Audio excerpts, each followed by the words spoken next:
भक्तों, क्या आप जानते हो कि मकर संक्रांति का पर्व केवल एक त्योहार नहीं बल्कि जीवन की दिशा बदल देने वाला दिन होता है। और खासकर इस दिन सुहागन महिलाओं के लिए हरी चूड़ियां और हरी साड़ी का बहुत बड़ा और गहरा महत्व बताया गया है। शास्त्रों में कहा गया है कि जो माता बहन मकर संक्रांति के दिन इन बातों को हल्के में लेती है और इस दिन के नियमों का पालन नहीं करती, वो चाहे कितनी भी मेहनत कर ले, जीवन में स्थायी सफलता प्राप्त नहीं कर पाती और धीरे धीरे उसके घर की सुख शांति कम होने लगती है। इसलिए माताएं बहनें कान खोल कर सुन लेना, क्योंकि मकर संक्रांति की पावन बेला में सुहागन स्त्री के लिए कुछ विशेष नियम बताए गए हैं जिनका पालन करना अत्यंत आवश्यक होता है। नहीं तो घर में बिना कारण क्लेश बढ़ने लगता है, आर्थिक तंगी आने लगती है और पति पत्नी के संबंधों में दूरी आने लगती है। आज की ये जानकारी केवल देखने या सुनने के लिए नहीं है बल्कि जीवन में उतारने के लिए है। इसलिए वीडियो को अंत तक जरूर देखें। और अगर आपने अभी तक हमारे YouTube चैनल गुरुजी का ज्ञान को सब्सक्राइब नहीं किया है तो तुरंत सब्सक्राइब कर लें, क्योंकि यहां आपको ऐसी ही सच्ची और शास्त्रों पर आधारित जानकारी मिलती रहती है। माताएं बहनों का 16 श्रृंगार कोई साधारण सजावट नहीं होता, बल्कि ये उनके वैवाहिक जीवन, उनके सौभाग्य और पूरे परिवार की सुख समृद्धि से जुड़ा हुआ होता है। शास्त्रों में कहा गया है कि जब एक सुहागन स्त्री 16 श्रृंगार में रहती है तो उसके घर में लक्ष्मी का वास बना रहता है। और मकर संक्रांति का दिन सौभाग्यशाली महिलाओं के लिए अत्यंत विशेष माना गया है, क्योंकि इस दिन सूर्यदेव उत्तरायण होते हैं और नई ऊर्जा का संचार पूरे ब्रह्मांड में शुरू होता है। हर महिला को सजना संवरना अच्छा लगता है, लेकिन संक्रांति के दिन किया गया श्रृंगार सामान्य दिनों से कई गुना अधिक फल देता है। इसलिए इस दिन कौन सा रंग पहनना है और कौन सा रंग नहीं पहनना है, ये जानना बहुत जरूरी हो जाता है। आज के इस वीडियो में हम आपको विस्तार से बताएंगे कि मकर संक्रांति के दिन सुहागन महिलाओं को किस रंग की साड़ी पहननी चाहिए, किस रंग की चूड़ियां पहननी चाहिए और किन चीजों से उन्हें बचना चाहिए, क्योंकि छोटी सी गलती भी पूरे साल पर भारी पड़ सकती है। वर्ष 2026 में मकर संक्रांति 14 जनवरी बुधवार के दिन मनाई जाएगी और ये संक्रांति विशेष मानी जा रही है, क्योंकि इस दिन सूर्यदेव पौष महीने में मकर राशि में प्रवेश करेंगे। इसी दिन से सूर्य की उत्तरायण यात्रा प्रारंभ होती है और जैसे जैसे सूर्य उत्तर की ओर बढ़ते हैं वैसे वैसे दिन बड़े और रातें छोटी होने लगती हैं। इसी कारण इसे सकारात्मक परिवर्तन का पर्व कहा जाता है। मकर संक्रांति पर स्नान, दान, तप और धर्म का विशेष महत्व बताया गया है। शास्त्रों में कहा गया है कि इस दिन पवित्र नदी में स्नान करने से जन्म जन्मांतर के पाप कट जाते हैं और सूर्य देव की विशेष कृपा प्राप्त होती है। इस दिन तिल और गुड़ का दान करने से घर में मिठास बनी रहती है और पुराने झगड़े समाप्त हो जाते हैं। इसलिए कहा जाता है, तिल गुड़ घ्या अणि गोड़ गोड़ बोला, यानी तिल और गुड़ लेकर मीठा बोलो। ये पर्व केवल खाने पीने का नहीं बल्कि रिश्तों को सुधारने का भी पर्व है। लेकिन भक्तों, ये पर्व महिलाओं के लिए इसलिए भी विशेष है क्योंकि इस दिन हल्दी कुंकू का आयोजन किया जाता है और महिलाएं एक दूसरे को सौभाग्य का आशीर्वाद देती हैं। इसलिए मकर संक्रांति से लेकर रथ सप्तमी तक हल्दी कुंकुआ करने की परंपरा चली आ रही है। अब सवाल उठता है कि इस दिन कौन सा रंग शुभ होता है और कौन सा रंग पहनने से बचना चाहिए। हमारे हिंदू धर्म में हर रंग का अलग महत्व है। हर रंग की अपनी ऊर्जा होती है। कुछ रंग सकारात्मक ऊर्जा देते हैं और कुछ रंग नकारात्मक प्रभाव डालते हैं। मकर संक्रांति पर सबसे शुभ रंग माना गया है हरा रंग। हरे रंग को सौभाग्य और उन्नति का प्रतीक माना गया है। विवाह के समय दुल्हन हरा चूड़ा पहनती है और विवाह के बाद भी महिलाएं हरी चूड़ियां पहनती हैं, क्योंकि मान्यता है कि हरी चूड़ियां पहनने से पति की आयु बढ़ती है और दाम्पत्य जीवन सुखमय रहता है। हरा रंग प्रकृति से जुड़ा हुआ है और ये मन को शांति देता है। आपने देखा होगा कि जब हम हरियाली देखते हैं तो मन अपने आप शांत हो जाता है। इसलिए मकर संक्रांति के दिन यदि संभव हो तो हरी साड़ी जरूर पहनें या हरे रंग का ब्लाउज जरूर रखें। इसके अलावा लाल रंग को भी अत्यंत शुभ माना गया है। लाल रंग शक्ति, उत्साह और सौभाग्य का प्रतीक है। देवी लक्ष्मी को लाल रंग अत्यंत प्रिय है, इसलिए पूजा पाठ में लाल वस्त्रों का प्रयोग किया जाता है। लाल रंग जीवन में नई ऊर्जा और आत्मविश्वास को बढ़ाता है। मकर संक्रांति पर लाल साड़ी पहनना बहुत शुभ माना गया है। इसके साथ ही केसरिया या नारंगी रंग भी शुभ माना गया है, क्योंकि यह सूर्य का रंग है। त्याग, ज्ञान और पवित्रता का प्रतीक है। नारंगी रंग से सकारात्मक ऊर्जा का संचार होता है और यह साहस और बलिदान का प्रतीक माना गया है। गुलाबी रंग भी महिलाओं के लिए शुभ माना गया है। गुलाबी रंग प्रेम और कोमलता का प्रतीक है। यह मन को प्रसन्न रखता है और घर के वातावरण में मिठास लाता है। इसलिए संक्रांति पर गुलाबी रंग की साड़ी भी पहनी जा सकती है। लेकिन भक्तों, अब बात आती है उस रंग की जिससे इस वर्ष विशेष रूप से बचना चाहिए। वर्ष 2026 की संक्रांति पीले रंग की मानी गई है और शास्त्रों में कहा गया है कि जिस रंग की संक्रांति हो उस रंग के वस्त्र उस दिन नहीं पहनने चाहिए। इसलिए इस वर्ष मकर संक्रांति के दिन पीली साड़ी या पीले वस्त्र पहनने से बचना चाहिए। यह नहीं कहा जा रहा कि पीला रंग अशुभ है, बल्कि इस विशेष पर्व पर उस रंग से बचना परंपरा मानी गई है। आप हल्दी, केसर या सोने का प्रयोग कर सकते हैं, लेकिन पीले वस्त्र पहनने से बचें। इसी प्रकार चूड़ियों का भी विशेष महत्व होता है। संक्रांति के दिन सुहागन महिलाओं को कांच की चूड़ियां पहननी चाहिए। विशेष रूप से हरी चूड़ियां पहनना बहुत शुभ माना गया है। चूड़ियां पहनते समय ध्यान रखें कि प्लास्टिक या मेटल की चूड़ियां न पहने और बहुत टाइट चूड़ियां भी न पहने, क्योंकि इससे नकारात्मक प्रभाव पड़ता है। चूड़ियां पहनते समय संख्या का भी ध्यान रखें। एक हाथ में 6 और दूसरे हाथ में 7 चूड़ियां पहनना शुभ माना गया है। इससे 16 श्रृंगार पूर्ण होता है और सौभाग्य में वृद्धि होती है। भक्तों, अब आगे हम आपको मकर संक्रांति के दिन सुहागन महिलाओं द्वारा की जाने वाली उन गलतियों के बारे में बताने जा रहे हैं जो देखने में छोटी लगती हैं, लेकिन शास्त्रों के अनुसार इनका प्रभाव पूरे साल तक जीवन पर पड़ता है। सबसे पहली गलती जो अक्सर महिलाएं कर बैठती हैं वो है मकर संक्रांति के दिन सूर्योदय के बाद स्नान और दान किए बिना भोजन कर लेना। शास्त्रों में स्पष्ट कहा गया है कि मकर संक्रांति पर स्नान दान का विशेष महत्व होता है और सुहागन स्त्री को इस दिन स्नान किए बिना या सूर्य देव को जल अर्पित किए बिना भोजन नहीं करना चाहिए। ऐसा माना जाता है कि बिना स्नान और पूजा के भोजन करने से उस दिन किए गए पुण्य का फल नहीं मिलता और सौभाग्य में कमी आ सकती है। इसलिए मकर संक्रांति के दिन प्रातः स्नान करके सूर्य देव को तांबे के लोटे से जल अर्पित करें और तिल या गुड़ का दान अवश्य करें। इससे वैवाहिक जीवन में मधुरता बनी रहती है और नकारात्मक शक्ति जो देखने में छोटी लगती हैं, लेकिन शास्त्रों के अनुसार इनका प्रभाव पूरे साल तक जीवन पर पड़ता है। सबसे पहली गलती जो अक्सर महिलाएं कर बैठती हैं वो है मकर संक्रांति के दिन सूर्योदय के बाद स्नान और दान किए बिना भोजन कर लेना। शास्त्रों में स्पष्ट कहा गया है कि मकर संक्रांति पर स्नान दान का विशेष महत्व होता है और सुहागन स्त्री को इस दिन स्नान किए बिना या सूर्य देव को जल अर्पित किए बिना भोजन नहीं करना चाहिए। ऐसा माना जाता है कि बिना स्नान और पूजा के भोजन करने से उस दिन किए गए पुण्य का फल नहीं मिलता और सौभाग्य में कमी आ सकती है। इसलिए मकर संक्रांति के दिन प्रातः स्नान करके सूर्य देव को तांबे के लोटे से जल अर्पित करें और तिल या गुड़ का दान अवश्य करें। इससे वैवाहिक जीवन में मधुरता बनी रहती है और नकारात्मक शक्तियां दूर रहती हैं। दूसरी बड़ी गलती पति से झगड़ा करना या कटु वचन बोलना। मकर संक्रांति ग्रह परिवर्तन का दिन होता है और इस दिन बोले गए शब्द पूरे वर्ष का प्रभाव दिखाते हैं। यदि इस दिन पति के साथ झगड़ा किया जाए या कठोर शब्द बोले जाएं, तो दाम्पत्य जीवन में तनाव बढ़ सकता है और घर में कलह का वातावरण बन सकता है। शास्त्रों में कहा गया है कि इस दिन सुहागन स्त्री को संयम, प्रेम और सम्मान का भाव रखना चाहिए ताकि पूरे वर्ष पति पत्नी के बीच प्रेम बना रहे। तीसरी गलती, तिल और गुड़ का अपमान करना। मकर संक्रांति पर तिल और गुड़ का विशेष महत्व होता है और इन्हें सूर्य देव और शनि से जुड़ा माना जाता है। इसलिए इस दिन तिल गुड़ को पैरों से नहीं छूना चाहिए और न ही इनका अपमान करना चाहिए। ऐसा करने से सौभाग्य में कमी और आर्थिक परेशानियां आने की मान्यता है। यदि इस दिन तिल गुड़ का आदरपूर्वक उपयोग किया जाए और जरूरतमंदों को दान दिया जाए तो घर में धन और सुख की वृद्धि होती है। चौथी गलती, मकर संक्रांति के दिन में झाड़ू लगाकर कचरा बाहर फेंकना। शास्त्रों में कहा गया है कि इस दिन झाड़ू लगाने से लक्ष्मी घर से बाहर चली जाती हैं। इसलिए संक्रांति के दिन घर की सफाई एक दिन पहले कर लेनी चाहिए और इस दिन घर को शांत और पवित्र बनाए रखना चाहिए। पांचवी गलती, मकर संक्रांति के दिन बिना स्नान के या गंदे बालों में रहना। मकर संक्रांति जैसे पवित्र पर्व पर सुहागन महिलाओं को साफ सुथरे वस्त्र पहनने चाहिए। स्नान के बाद बालों में थोड़ा तेल लगाकर उन्हें बांधना चाहिए।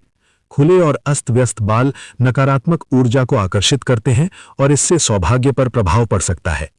छठी गलती, इस दिन नमक या बहुत खट्टे पदार्थों का दान करना। शास्त्रों के अनुसार मकर संक्रांति पर नमक, इमली, नींबू या अत्यधिक खट्टे पदार्थों का दान नहीं करना चाहिए, क्योंकि इससे घर की सुख शांति प्रभावित हो सकती है।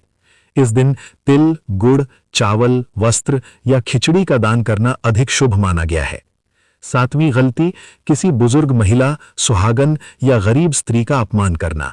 मकर संक्रांति पर यदि किसी सुहागन का दिल दुखाया जाए तो स्वयं के सौभाग्य में बाधा आती है, जबकि इस दिन यदि किसी स्त्री को आदर, भोजन या वस्त्र दिए जाएं तो देवी लक्ष्मी और माता पार्वती की विशेष कृपा प्राप्त होती है। आठवीं गलती, मकर संक्रांति के दिन रोना या नकारात्मक बातें करना। ये पर्व नए शुभ चक्र की शुरुआत का प्रतीक है, इसलिए इस दिन रोना, शिकायत करना या दुख की बातें करना पूरे साल नकारात्मकता ला सकता है। इस दिन प्रसन्न रहना, मीठा बोलना और परिवार के साथ हंसी खुशी समय बिताना अत्यंत शुभ माना गया है। नौवीं गलती, इस दिन पुराने, फटे या गंदे वस्त्र पहनना। मकर संक्रांति नए आरंभ का पर्व है, इसलिए इस दिन स्वच्छ और संभव हो तो नए वस्त्र पहनने चाहिए। विशेष रूप से लाल, हरे या गुलाबी रंग के वस्त्र पहनने से सौभाग्य में वृद्धि होती है। भक्तों, यहां मैं आपसे फिर आग्रह करूंगा कि यदि आप ऐसी ही सच्ची और शास्त्रों पर आधारित जानकारी आगे भी पाना चाहते हैं तो अभी हमारे YouTube चैनल गुरुजी का ज्ञान को सब्सक्राइब कर लें, क्योंकि आगे हम आपको ऐसे गुप्त उपाय बताने वाले हैं जो बहुत कम लोगों को पता होते हैं। अब हम आपको एक विशेष उपाय बताने जा रहे हैं जो मकर संक्रांति पर करने से रोग, कर्ज और नकारात्मक प्रभाव दूर होते हैं। इस दिन एक मुट्ठी काले तिल लें और उन्हें अपने सिर से 7 बार वार कर उत्तर दिशा में फेंक दें। ऐसा करने से पुराने रोग दूर होते हैं और आर्थिक परेशानियों में राहत मिलती है।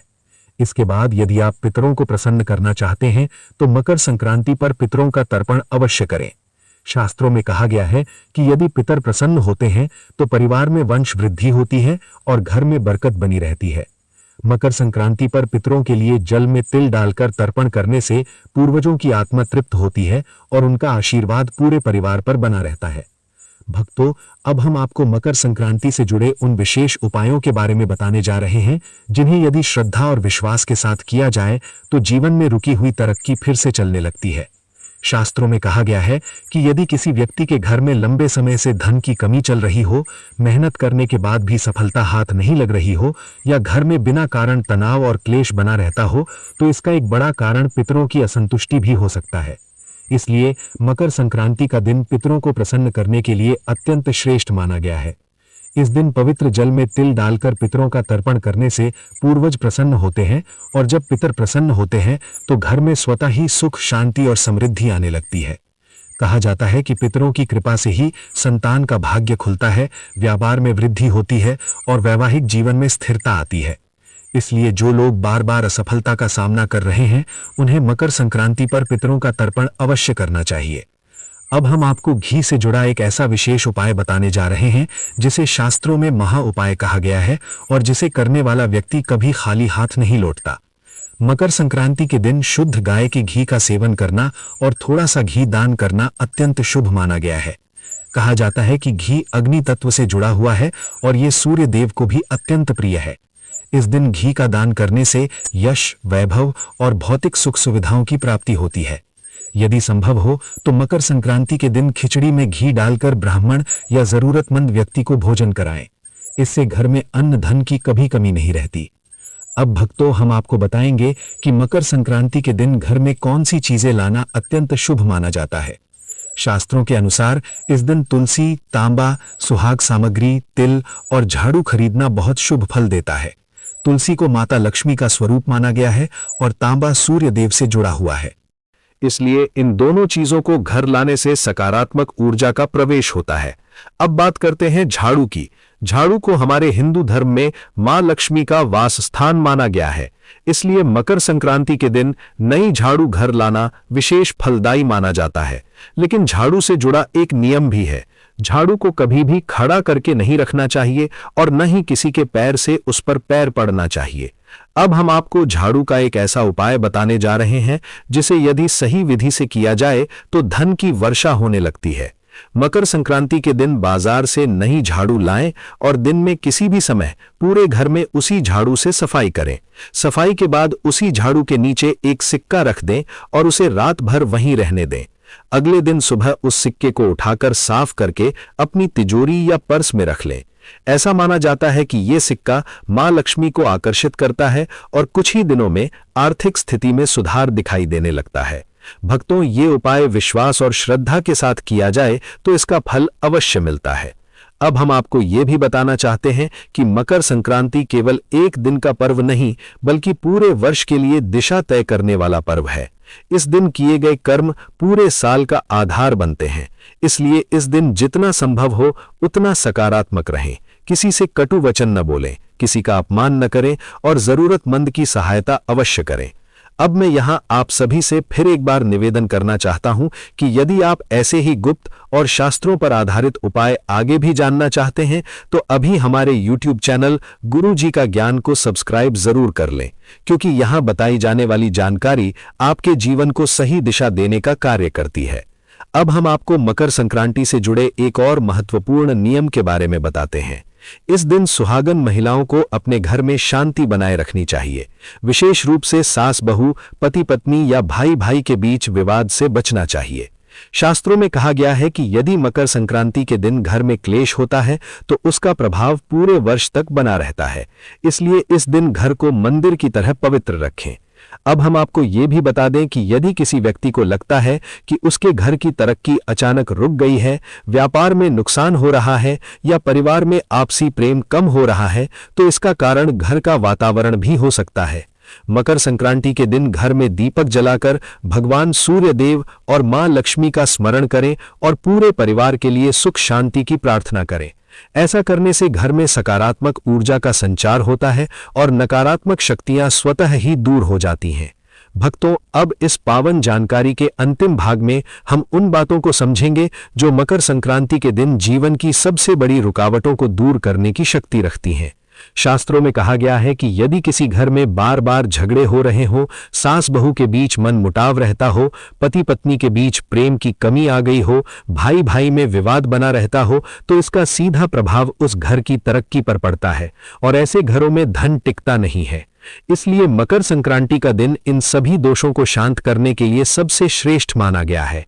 इस दिन सबसे पहले अपने मन से अहंकार, क्रोध और नकारात्मक भावनाओं को निकालना चाहिए, क्योंकि जब तक मन शुद्ध नहीं होगा तब तक कोई भी उपाय पूरा फल नहीं देता। मकर संक्रांति के दिन घर के सभी सदस्यों को मिलकर सूर्य देव को जल अर्पित करना चाहिए और ये संकल्प लेना चाहिए कि पूरे वर्ष घर में प्रेम, सम्मान और सहयोग बनाए रखेंगे। शास्त्रों में कहा गया है कि जिस घर में स्त्री सम्मानित होती है उस घर में देवताओं का वास होता है। इसलिए इस दिन सुहागन महिलाओं को विशेष आदर देना चाहिए। उन्हें तिल, गुड़, वस्त्र या सुहाग सामग्री भेंट करने से मां लक्ष्मी अत्यंत प्रसन्न होती हैं। अब हम आपको एक अंतिम लेकिन बहुत प्रभावशाली उपाय बता रहे हैं, जिसे करने से घर में रुका हुआ धन फिर से चलने लगता है। मकर संक्रांति के दिन सुबह स्नान के बाद एक दीपक शुद्ध घी का जलाएं और उसे घर के मंदिर में सूर्य देव और मां लक्ष्मी के सामने रखें। दीपक जलाते समय मन ही मन ये प्रार्थना करें कि हे सूर्य देव और मां लक्ष्मी, हमारे घर से दरिद्रता दूर करें और सुख समृद्धि प्रदान करें। इसके बाद उस दिन घर में बनने वाले भोजन में तिल और गुड़ का प्रयोग अवश्य करें और परिवार के सभी सदस्य मिलकर भोजन करें। इससे घर में एकता बनी रहती है। अब भक्तों, एक बहुत ही महत्वपूर्ण बात जिसे अक्सर लोग अनदेखा कर देते हैं, वो है इस दिन की वाणी। मकर संक्रांति के दिन जो बोला जाता है वही पूरे वर्ष का संकेत बन जाता है। इसलिए इस दिन किसी को अपशब्द न कहें, कटु सत्य भी मीठे शब्दों में बोलें और किसी को दुख न दें। यदि संभव हो तो इस दिन किसी से पुराने गिले शिकवे समाप्त कर लें और क्षमा मांग लें। शास्त्रों में कहा गया है कि क्षमा से बड़ा कोई दान नहीं होता और मकर संक्रांति के दिन किया गया क्षमादान कई जन्मों का पुण्य देता है। अब हम आपको ये भी बता दें कि इस दिन यदि किसी कारणवश आप नदी में स्नान नहीं कर सकते तो घर पर ही गुनगुने पानी में थोड़ा सा तिल डालकर स्नान कर सकते हैं। इससे भी वही पुण्य प्राप्त होता है। मकर संक्रांति पर सूर्य देव को अर्घ्य देना अत्यंत आवश्यक माना गया है, क्योंकि सूर्य ही जीवन के आधार है और जब सूर्य मजबूत होते हैं तो जीवन में मान सम्मान, स्वास्थ्य और सफलता स्वतः ही आने लगती है। इस दिन यदि आप अपने माता पिता या बुजुर्गों के चरण स्पर्श कर उनका आशीर्वाद लेते हैं तो ये भी बहुत बड़ा पुण्य माना जाता है, क्योंकि बुजुर्गों का आशीर्वाद सीधे भाग्य को प्रभावित करता है। अब अंत में मैं आप सभी भक्तों से यही कहना चाहूंगा कि मकर संक्रांति केवल एक पर्व नहीं, बल्कि अपने जीवन को सुधारने का अवसर है। यदि आपने इस दिन बताए गए नियमों और उपायों को श्रद्धा से अपनाया तो यकीन मानिए, आने वाला पूरा वर्ष आपके लिए सौभाग्य लेकर आएगा। घर में धन की वृद्धि होगी, रिश्तों में मधुरता आएगी और मानसिक शांति बनी रहेगी। और यदि ये जानकारी उपयोगी लगी हो तो इसे अपने परिवार और मित्रों के साथ अवश्य साझा करें, ताकि अधिक से अधिक लोग इस पावन ज्ञान से लाभ उठा सकें। और एक बार फिर मैं आप सभी से निवेदन करता हूं कि यदि आपने अभी तक हमारे YouTube चैनल गुरु जी का ज्ञान को सब्सक्राइब नहीं किया है तो तुरंत सब्सक्राइब कर लें, क्योंकि यहां आपको ऐसे ही शास्त्रों पर आधारित सच्चे उपाय और ज्ञान मिलता रहेगा। ओम नमः शिवाय। जय सूर्य देव।